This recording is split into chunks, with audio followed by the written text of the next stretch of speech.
Dear human, dear soul, I welcome you to my podcast series Conversations with the Universe. Since a near-death experience, I have the gift to communicate with the subtle energies of the cosmos. This happens in a form of deep meditation in which I ask certain entities of the world beyond to communicate with me. As one of the first contacts with the other world, my old friend and teacher, friend of the Indians, showed himself to me, and it is now a great pleasure for me to introduce you to these conversations as a supplement to the books. Please excuse me if the terms and our articulations are not perfect. Our mother tongue is German, but we try to translate it to the best of our ability. Thank you for understanding. Dear friend of the Indians, please talk to us about the subject of abundance, the experience of abundance. You have now had your first small introduction to the cosmic laws. You are now familiar with individual experience, influenced by contamination, and you have gained a sense of the way that your perception is linked to life and all your individual impressions. An initiated soul knows the truth, that all the things that people need have always existed and will always exist. This means that there is no power in the cosmos that can create a state in which something does not exist. It is just your own perception that prevents you from feeling and experiencing it. That means that abundance is an integral element of the cosmos, ever present and never more nor less. Abundance is all the power and all the love that emanates from the cosmic source. All that you experience and all that you create, all that has been and all that ever will be, all that you do not know yet, all this once sprang from the ever-loving, ever-powerful cosmic source, and it will continue to do so forevermore.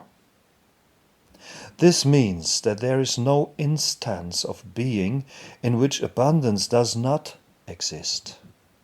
It is eternal.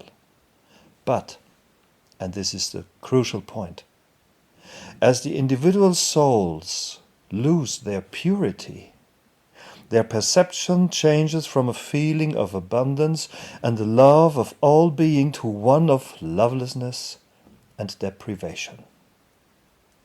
This process is exclusively an internal process, which has not been initiated externally or by the cosmos, but it takes place exclusively inside of you. I would like to give you an image from your own time. You remember how colorful and full of love the world was to you when you were a child. The colorful images in the picture books, the colorful images on the walls of kindergartens, as you call them, the colorful experience of taste when you were eating, the wonderful sweetness, the savory taste that was different but also delicious. The world was an ocean of flowers and you experienced moments of love, so familiar to a soul. Then began the time of school, and as you had to take the first tests, your laughter became less and less, as there was less and less room for love, because of the immeasurable effect of the distractions provided by the tests you had to pass as a human being. Then the images became drained of color. The forms became less and less loving, and the food less and less flavorful. Then came the time where human laws and information were dominating your life.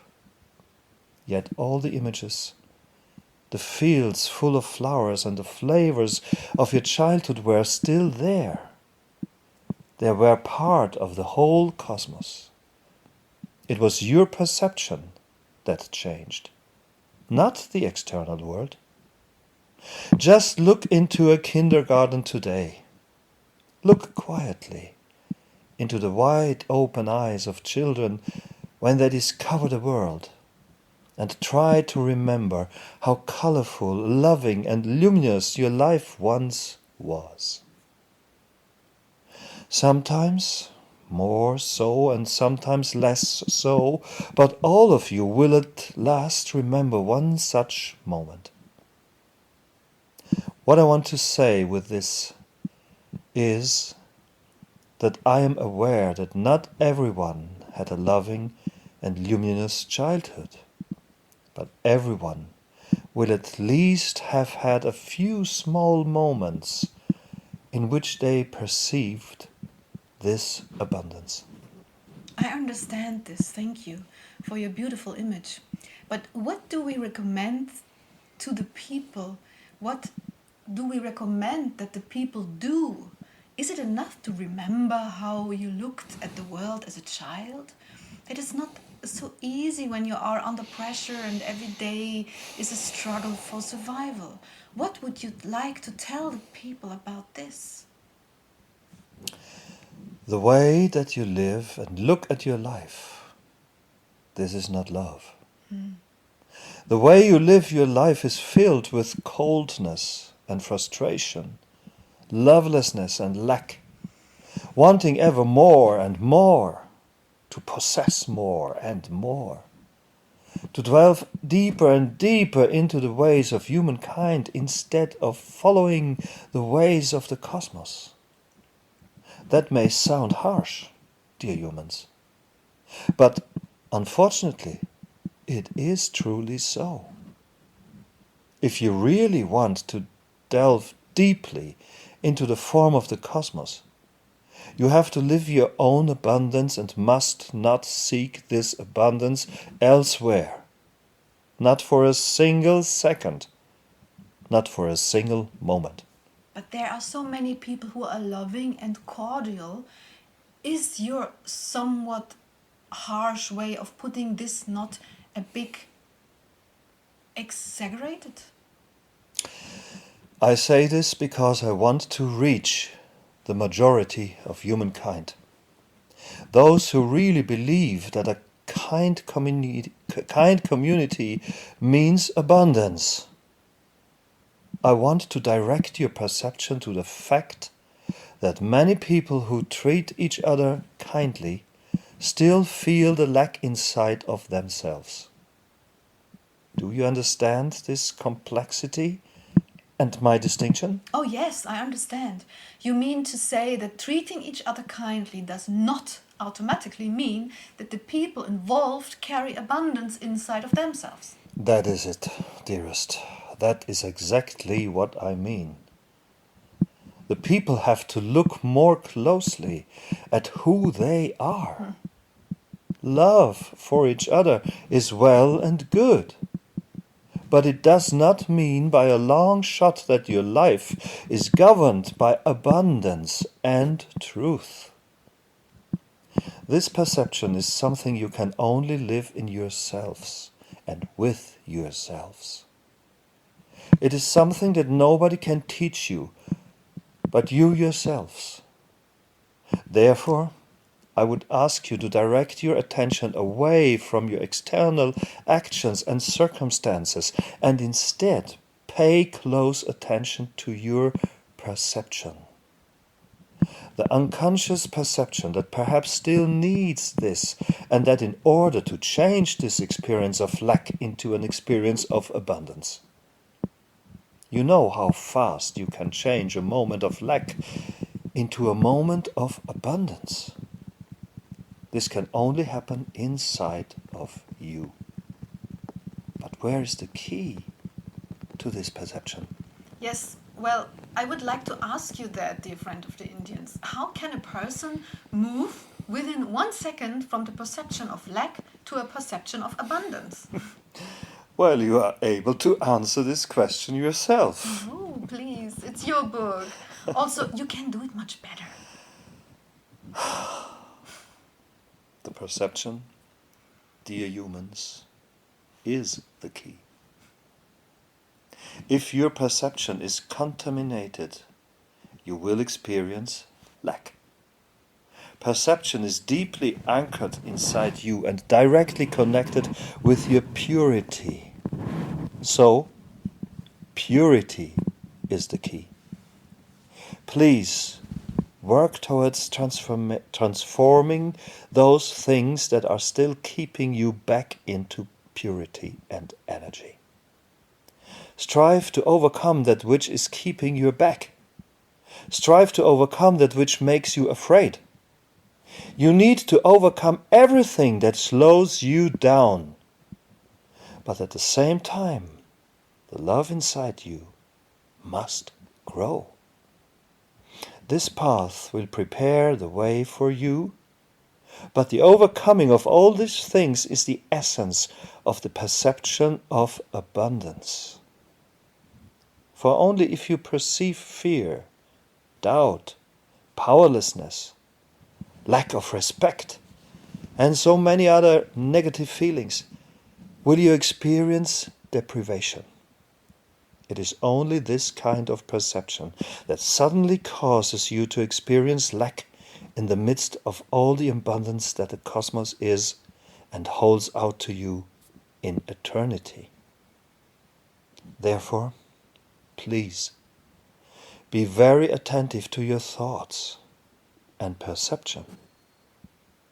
Whenever you think that this or that is still not good enough, that you still need more and more and more of this or that so and so still has more than you, can do more than you, or gets more attention than you, and so forth and so on and so forth, all that makes you feel lack is a sign of contamination. So once more, we have learned that this is the purity of our spirit. That it is the purity of our spirit and soul that allows us to transform a feeling of lack into a perception of abundance, which is truly ever present.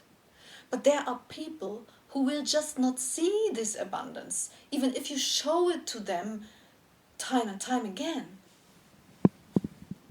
The transformation of energy requires time, a lot of time. When you initiate such conversations in order to make the people more aware, this is only the first step on a long path for them. The speed at which these people will walk this path depends on how seriously they take the endeavor. But ultimately, time is just an illusion. It is a loving chance to use the instruments of this opportunity to walk this path. Those who walk this path faster will run a lower risk of having further experiences that may contaminate their soul. Those who walk it more slowly will walk it over many lifetimes, always carrying the risks and danger of contamination inside of them. But ultimately, there is no judgment. Let me point this out to you again. Do not hurry. Do not rush. But my counsel to you is focused and disciplined purification. I understand that. You would urge us to find our own speed and not go forward at a speed that was imposed on us by others, right? Yes, dear. That is absolutely correct. The rule of thumb in this case would be find and walk your own path and do not ask others for advice. Even though we are not meant to pass judgment, I need to mention the other extreme, as when people completely forego all material concerns, such as, for example, Diogenes in his barrel. Is that the right way, or has he taken it to extremes? You make me laugh. By the way, this is hard to answer, dearest. Each soul experiences life differently. Every story is based on different memories and experiences. And therefore it is impossible for me to say whether Diogenes was happy in his barrel and whether this was the right or the wrong path for him. When all is said and done, you have to find your own way. The only thing that I wish to impart to you is that you need to trust that all the abundance you need is already all around you. There is no lack in the cosmos, Sylvie. Such a state only exists inside of you. But, friend of the Indians, there are people who are hungry or cold or who have no shelter. Others cannot find work or they cannot have children. All of these things create a state of deficiency, which these people have not asked for. It is just because that is what life is like. What do we tell these people? These people who suffer existential deprivation or who have the idea of a family that cannot be met in reality because, for instance, they cannot have children, these people. But most of all, the people who suffer physical deprivation in the form of hunger and sickness, I would like to tell those people that they should please try to perceive abundance in a different way. There are different possibilities to do this. Those who do not experience warmth in their environment, those who have no shelter, as you have mentioned, these people should try to seek and lovingly ask for help. But they should also try to perceive the cosmos as their home. So you want to call on these people to open up to cosmic expansion, that they recognize the firmament as their true home instead of, for example, an earthly roof. Yes, Sylvia, that is it, exactly. I understand what you mean when you say that a roof means shelter. This is the point where I would suggest that you ask for help in order to find shelter from the elements. But I would like to point out that you can also experience abundance in spite of all adverse circumstances, inside of yourselves, by understanding that the cosmos is your true home, and that the cosmic firmament is eternal and always provides the abundance of love. Therefore, please allow me to pass on this information to you. The abundance that you seek in the material world, you can also find it in your inner perception. The external circumstances only serve to contaminate your spirit. Therefore, please do not allow yourselves to be too distracted by cold and harsh external circumstances. It is mostly a matter of distraction. If this distraction is taking too much energy, you will fall out of your perception of abundance. And a vicious cycle will ensue in which you will experience deprivation, and more deprivation. But I would like to point out that there are also people who experience deprivation in the form of physical defects. What do you recommend to those people? A blind person, for instance, will keenly feel his lack of vision. Or someone who is missing a leg but who wishes to run, he will consider this as a deficiency. This is all one and the same. The perception of your life is not based on physical circumstances, but it exists in your soul. If you let your soul speak, you will perceive life completely differently than when you only listen to your body. So you are saying that we should listen to our soul even when we have physical blockades? But when the soul wants to experience joy and the person wishes to express this joy by singing, hopping or rapid movements by instead he is tied to a wheelchair, what do we tell these people? This is a wonderful question. I thank you very much for that. For I need the right questions in order to find fitting answers. Otherwise, you will only receive a jumble of information. Your questions are channeling the mass of the cosmos into forms that you can understand. Thank you. So, the people who want to live the truth of their soul, but cannot do so because of physical blockades, I would like to impart to these people that their soul is flexible and that they can give shape to their soul's wishes. You are the power that you are.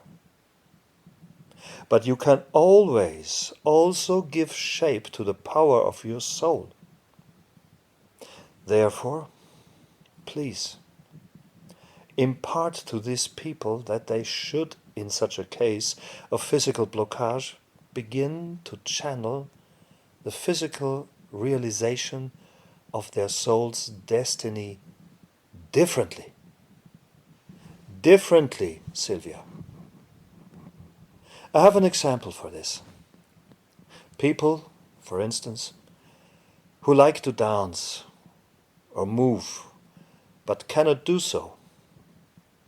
These people I would counsel to listen to music, or to go to concerts, or engage in such activities that allow them to experience the music in a very strong, direct way.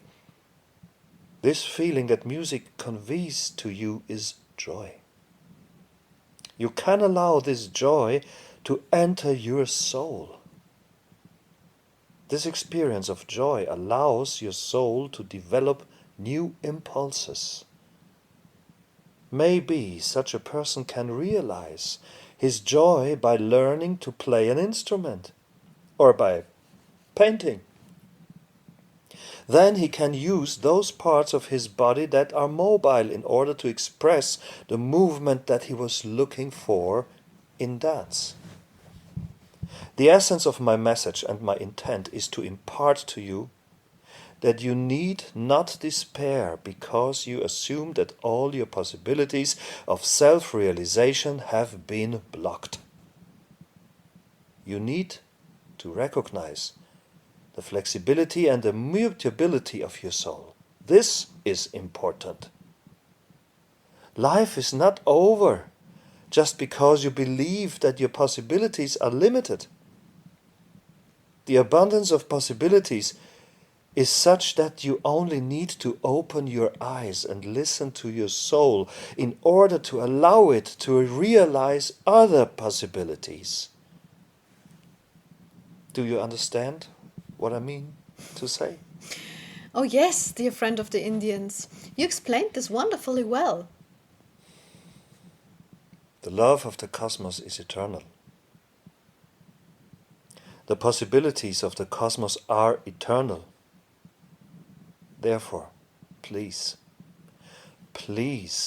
never allow external circumstances to block your path. The soul wants to move. It can move even when the body cannot. I understand. I experience meditation, for instance, as a very active process with a lot of movement on the part of my soul, even though I do not move my body. You surely mean something like that when you talk about the mobility of the soul, right? Exactly. But when we do what do we do with those people who are constantly so distracted that they cannot find even a moment of peace in order to listen to their soul? The tool that will lead you out of this spiral of distraction is your intention. You need to direct your intention into the soul. Listen within, not without. Listen where until now you have only heard silence and believed that you felt nothing. Listen to the form that will lead you away from your current state of being. The question is not how to find abundance, but when. You already have everything you need. Everything. I cannot find a single form in the whole cosmos that does not carry the tools it needs inside itself in order to experience abundance. Your only task is to listen within. Okay, I understand. Thank you for your intense words. Is there a time or day or time of day when it is easier to listen to the soul? Would you like to add any practical advices now? Well, that is difficult to answer because everyone lives a different life. Some people have more energy to be quiet and listen to the soul in the morning, while other people only manage to do this at night, yet others at lunchtime. I cannot give a general answer apart from saying that this is you who have to make the space. The right moment does not appear by itself. It needs your decision, your intent. It is up to your own planning, as you would say. But what if you have children that demand all of your attention? What do you recommend to those people? Serious question.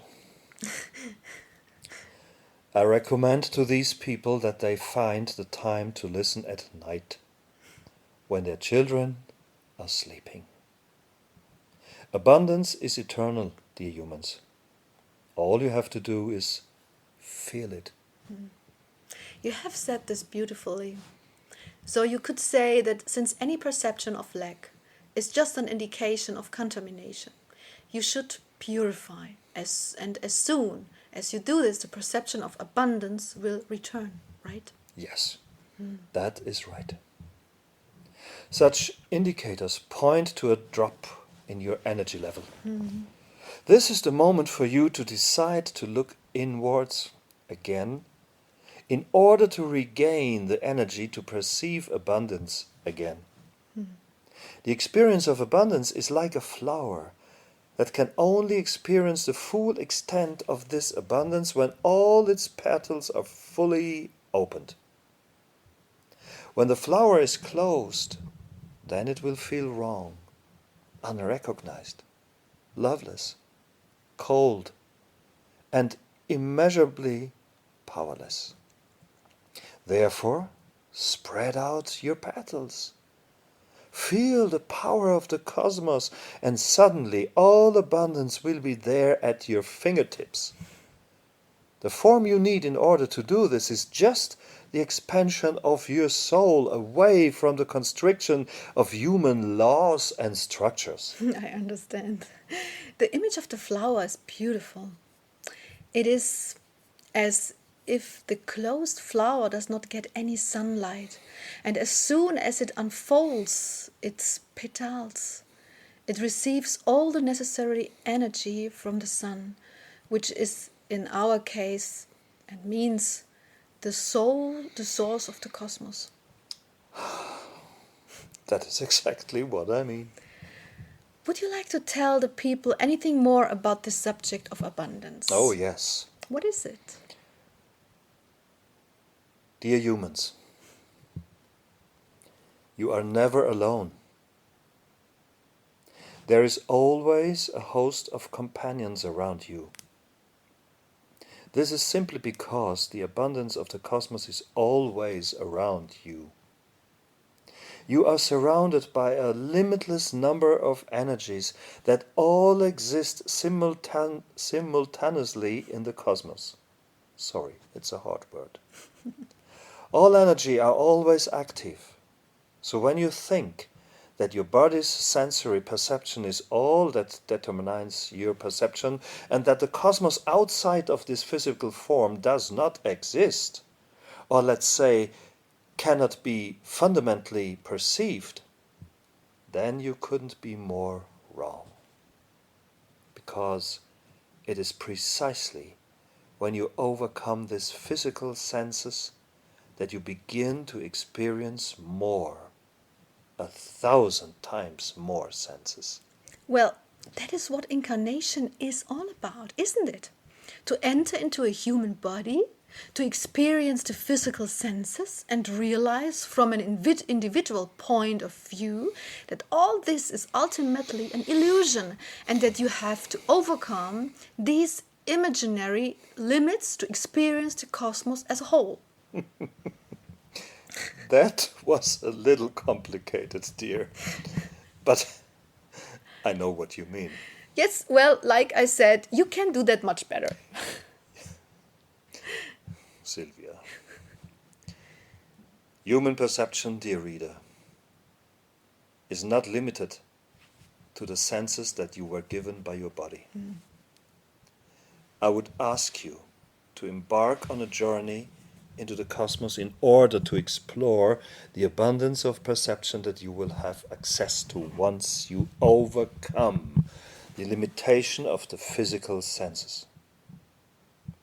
Then you will begin to use the senses of your soul, as I will call them for now, in order to experience the variety of the cosmos, and that will give you abundance. I understand that. Would you like to add anything else? That was the essence, dearest. And what would you like to talk about next? You travel to many different places on this planet Earth. Yes. I would like to talk about the fact that every place has its own quality of Earth energy and how you can learn to utilize this energy. But that is very complex. Surely you cannot catalog every place on Earth. No, and I do not want to either. I would like to direct the people's consciousness towards recognizing the energy of a particular place and to use their own resources in order to further the development of their soul by harnessing this local energy. I'm looking forward to this. What do we call the chapter? Well, I think traveling. Okay, thank you. Love. Thank you, Sylvia. Love.